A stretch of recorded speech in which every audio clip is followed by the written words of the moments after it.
रोज एक नई कहानी देखने के लिए चैनल को सब्सक्राइब करें और बेल आइकन दबाना ना भूलें। उमा अपने बेटे नितिन की शादी को लेकर बहुत ही परेशान थी।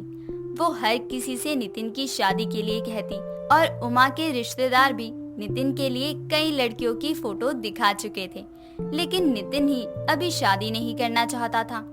ऐसे में एक रोज उमा अपने बेटे नितिन को एक लड़की की फोटो दिखाते हुए उससे कहती है, बेटा ये देख कितनी सुंदर लड़की है, क्या इस लड़की वालों को हाँ कर दूं?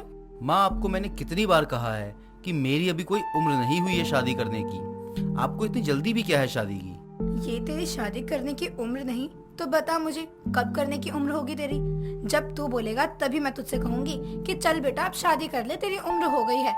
और तू मेरी बात कान खोल कर सुन ले, जिस वक्त तूने मुझसे शादी करने की बात कही ना, उस समय तो देखना लड़कियां तुझे देखकर यही बोलेगी, मैं इस बुढ़े से शादी नहीं करने वाली। ना रे बाबा ना। माँ, नहीं हो रहा मैं इतनी जल्दी बूढ़ा, अब बस खुश। देख मैं परेशान हो गई हूँ लड़कियों को मना कर करके कि मेरे बेटे को कोई लड़की पसंद नहीं आती, लेकिन उन्हें क्या पता कि मेरा नितिन तो किसी लड़की की फोटो देखता तक नहीं है। अब अगर उन्हें ये बात पता चलेगी तो लोग क्या ही सोचेंगे। खैर जो भी है, लोग तो मुझे ताने देते हैं कि पहले अपने नालायक बेटे को शादी के लिए मनाओ, फिर लड़कियां ढूंढना। ठीक है माँ, मैं कर लूंगा जल्दी ही शादी, बस मुझे 1 साल दे दो।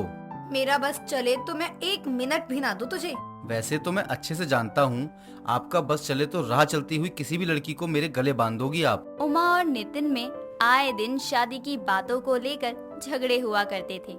इस बात को कुछ ही दिन बीते होते हैं कि उमा इस बार अपने बेटे को देखकर कहती है, बस बहुत हो गया नितिन, एक तेरा सहारा है, अब तू भी अपने मन की करने लगा।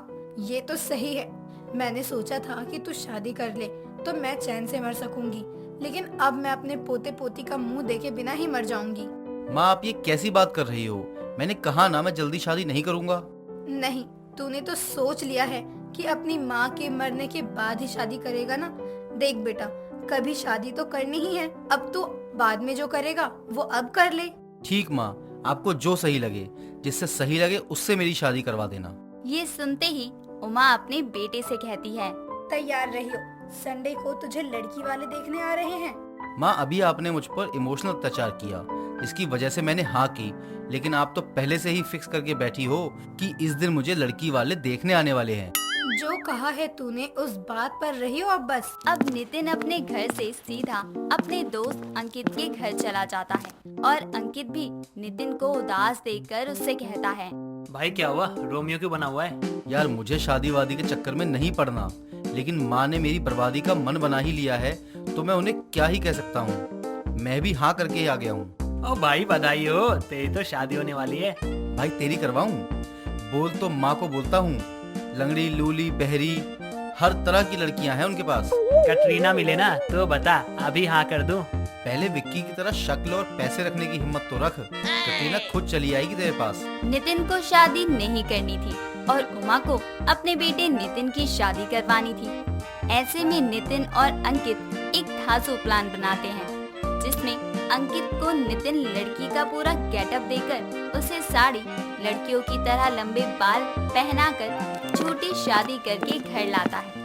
तभी उमा देखती है नितिन किसी लड़की के साथ घर आया है जो शादी के जोड़े में है। ऐसे में उमा नितिन को देखकर कहती है, बेटा तूने शादी कर ली, अरे मुझे बता दिया होता, मैं तेरी शादी बड़े ही धूमधाम से करवाती। नहीं माँ, मैं तो इस गेटअप में इसलिए आया हूँ ताकि आप अपने बेटे को देख सको कि वो दूल्हा बनकर कैसा लगता है। कलश लाओ और अपनी अंकित का स्वागत करो। अंकित का? क्यों? वो तो यहाँ कहीं भी नहीं है। अरे माँ, अंकिता का, आपकी बहू का नाम अंकिता है ना। आज तो मेरा जीवन सफल हो गया, मैंने अपनी बहू का स्वागत जो कर लिया। अब कमरे में पहुंचकर अंकित, जो अब अंकिता है, वो अपनी साड़ी उतार देता है और नितिन से कहता है, साले तेरे 500 रुपए क्या लिए, तूने तो मुझे औरत ही बना दिया। इस गेटअप में मुझे सफोकेशन हो रही है, मैं ऐसे नहीं पहन सकता, मुझसे नहीं रहा जाएगा ऐसे। और साले जैसे तूने साड़ी फेंकी है वैसे उठाकर पहन भी ले। माँ को पता लग गया ना कि तू जनानी नहीं जनाना है तो मुझे और तुझे मार मार कर कहीं का नहीं छोड़ेंगी। अबे साले, साड़ी पहना तो ठीक है, तेरी माँ कल को आके मुझे कहेगी कि उसे पोता पोती चाहिए तो क्या पैदा कर सकता है तो कर दियो। साले अब तेरा ज्यादा हो रहा है, ये बेरोजगारी भी ना जाने क्या क्या बनाएगी अब मुझे। अंकित और नितिन ये बातें कर ही रहे होते हैं कि तभी उमा अंकिता को आवाज लगाते हुए नितिन के कमरे में आने ही वाली होती है। तभी नितिन गेट पर खड़ा हो जाता है और अपनी माँ से कहता है, माँ वो कपड़े बदल रही है, अभी आप नहीं जा सकती। तो क्या हुआ, उसकी सास हूँ, हट आगे से। तब से तू भी तो था अंदर, तो तुझे शर्म नहीं आई? अब अपनी माँ को अंदर जाने से रोक रहा है। माँ वो भी नहीं है तो शर्मा रही है, समझो ना। जैसे ही बहू बाहर आए उसे बोल दियो कि मुंह दिखाई के लिए बाहर आ जाए। अब जैसे तैसे अंकित साड़ी बांधकर मुंह दिखाई की रस्म के लिए आता है और वैसे ही उमा की पड़ोसन विमला अंकिता का मुंह देखते हुए उमा से कहती है, बहू तो तू चांद जैसी लाई है, वाकई बहुत सुंदर है तेरी बहू। पसंद भी तो आखिर मेरे बेटे की है विमला। इधर अंकित मन ही मन नितिन को कोसते हुए सोचता है, इसे मेरे मर्द वाले फेस में भी चांद दिख रहा है। वाह क्या नजर है, मानना पड़ेगा। वैसे तो मैं खुद को आईने में देखकर पहचान नहीं पाया था। अब देर रात उमा अपने बेटे के कमरे में दूध का ग्लास रखकर आती है और अपने बेटे से कहती है, बहू और तेरे लिए दूध रख कर आई हूँ मैं। लेकिन जैसे ही नितिन अपने कमरे में जाता है वैसे ही वो देखता है कि अंकित दूसरे ग्लास का दूध गटक रहा है और ये देखकर नितिन अंकित को मारते हुए कहता है, साले तू मेरे हिस्से का भी दूध पी गया। याद रख तू मेरी बीवी नहीं है, समझा? ठीक है तो मैं जा रहा हूँ, कोई बात नहीं, आंटी को सच बता दूंगा। यार ये नाटक हम कब तक करेंगे? मुझे क्या पता, तुझे ऐसा करने से पहले सोचना चाहिए था ना। भाई मुझे जिस दिन गुस्सा आया ना, मैं यहाँ से चला जाऊंगा। अगली सुबह उमा अपनी बहू अंकिता से कहती है, मैं तो तुझे देखकर इतनी ज्यादा खुश हो गई कि मैंने तेरे घर वालों के बारे में कुछ पूछा ही नहीं। ये सुनकर नितिन अपनी माँ की बातों को पलटते हुए उससे कहता है, माँ इसके माँ बाप के बारे में आप कुछ ना ही बोलो तो अच्छा है। अभी ये रोने लगेगी क्योंकि इसके माता पिता अब इस दुनिया में नहीं है, चल बसे हैं। साला कितना हरामी है, मेरे माँ बाप को भी मार दिया। ये सुनकर उमा भी अंकिता से कोई सवाल नहीं करती। लेकिन कुछ समय बाद अंकित नहाने जाता है और कुछ समय बाद वो नहाकर जैसे ही बाहर आता है तो उमा उसे देख लेती है और अंकित ने उस समय विग नहीं लगाई होती और बिना विग के ही उमा अंकित को पहचान जाती है। और अब कुछ बोलने से पहले उमा अपने हाथ में झाड़ू उठाती है और अंकित को मारते हुए कहती है, मुझे एक पल को लगा ही था, जो दोस्त नितिन से मिलने रोज आता है वो आजकल गया कहाँ? तेरी माँ ने तुझे यही संस्कार दिए हैं? अरे आंटी मत मारो यार, भाई मैं तो ये सब 500 रुपए के लिए किया था। तभी नितिन भी आ जाता है और वो ये सब देखकर समझ जाता है कि उसकी पत्नी यानी उसकी दोस्त की पोल खुल गई है। ऐसे में नितिन अंकित को बचाते हुए अपनी माँ के हाथ से झाड़ू लेकर फेंकते हुए कहता है, माँ ये सब मैंने आपके लिए किया और आप ही मुझे गलत समझ रही हो।